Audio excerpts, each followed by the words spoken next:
Hi guys, and welcome back to Coffee Corner. I'm just doing a quick little thing here because I wasn't able to upload this morning because I had some things that I had to get done bright and early when places were first opened. So I just wanted to stop by quick and share a little something this morning. So we are glad that you guys dropped in. Sorry that it's a little more informal today, but I think you'll enjoy it anyways. Already had a pretty black cup of coffee this morning because I was up and leaving the house a little bit about 7 o'clock, a little after 7 o'clock. So I needed some really strong coffee earlier, but I am planning on having some coffee later with some key lime pie that I just made the other day. So I don't know. Like if I'm gonna have coffee with dessert, I normally like if it's a really sweet dessert, I'm gonna have black coffee because I like it to sort of balance out the sweetness. If it's something that's not so sweet, then I'll probably add creamer to it. So I'll probably have something. I'll probably have really black coffee with my pie because it's really sweet. But yeah. So I'm gonna do that actually right after I get off with you guys, I think. I think. I don't know. I'll get around to it eventually. So, okay, but our thought for today is I was listening to a talk show host this morning, and just with everything that's been going on and it being crazy, I know I mention this a lot, but it is honestly where we're at right now, whether we like it or not. And another sermon that I had listened to recently was talking about loving God and then how out of loving God you're able to love others.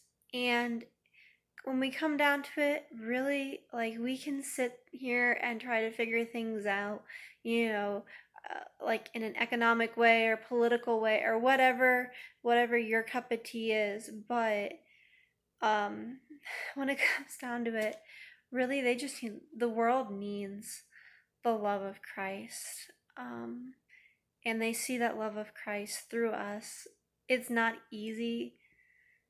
It's not very comfortable sometimes to show love to people. Sometimes, honestly, like we're sort of at a loss. How do we show love to people who maybe they think completely different than us, or we don't really share anything in common with? And I'm not really here to show you like 5 practical tips to loving people, but I don't know. Like sometimes it's so easy to sit and listen to the news or however you get your current events and just sort of shake your head and be like, how in the world are people what in the world are people thinking? What are they doing?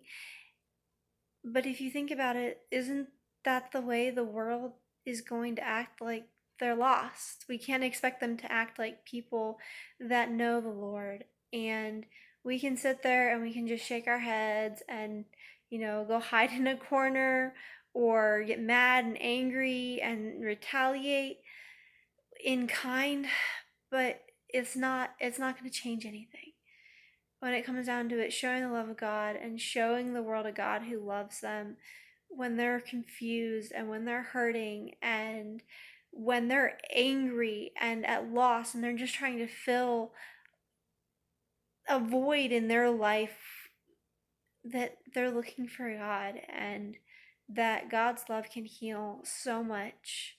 So much. It can heal everything, and it is the way to peace, which I think so many people right now are looking for.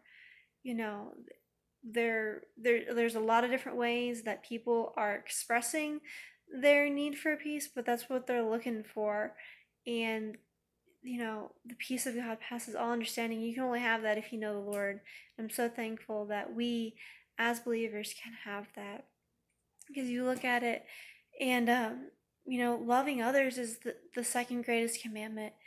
And I do think that we never should forget that's the second commandment. Um, the first commandment is love God. Okay, if we as believers aren't loving God, so we're not spending time, we're not digging in the Word, we're not trying to emulate Him, then loving others is going to be impossible. But if we have those priorities, if we're loving God, we can't keep that love. We can't keep that love to ourselves. We have to go and we have to show that love to other people. That love that people are so desperately, desperately looking for.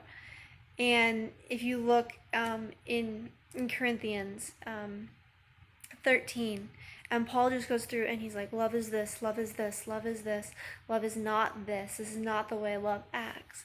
And if you just look at it and be like, and really evaluate how you're interacting with people, how I'm interacting with people, because I know that I am the first person to get so frustrated and so upset with people when they're being stupid. Okay, being stupid. I don't love people. I don't like stupid people. But God didn't ask me to love the people that think exactly like me, or that act exactly like me, or have the same priorities as me. He just said go out and love people, love your neighbor. And as he told, I believe it was the scribe or the Pharisee, that your neighbor is whoever you're interacting with, the Samaritan. People you don't exactly like or think alike. You still need to love them. And I just think if you look through all the examples throughout scripture of where people just show the love of Christ, it changes lives. So go out and love people today, not just the lovable people. So we love you guys, and we'll talk to you later. Bye.